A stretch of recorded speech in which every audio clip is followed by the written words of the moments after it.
ఈ వారం 8వ తేదీ నుంచి 14వ తేదీ వరకు రాశిఫలాలు తెలుసుకుందాం. తదుపరి మిథున రాశి. మిథున రాశి వాళ్ళకి వ్యాపారాలు చేయాలంటే చేయండి, వ్యాపారాలు బాగా కలిసి వస్తాయి.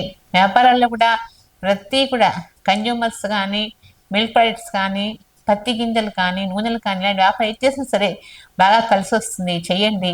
చేసినట్టయితే అన్ని విధాలా కూడా పురోగతి కానవస్తుంది. ఈ రాశులకి టైం చాలా బాగుంది. గ్రహాలు కూడా మంచి యోగప్రదంగా ఉన్నాయి.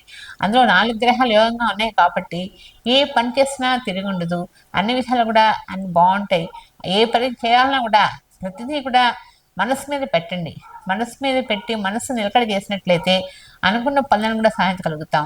ఈ మిథున రాశి వాళ్ళకి ఎప్పుడు కూడా భార్యాభర్తలు ఏదో చిన్న విషయానికి బాధపడుతూనే ఉంటారు.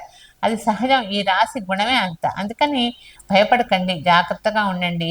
ఏదో మాట అన్నా కూడా దాన్ని తమాయించుకొని హ్యాపీగా ఉంటే నేర్చుకోండి. ఏంటంటే అన్ని విధాలు బాగుంటుంది మిథున రాశి వాళ్ళకి.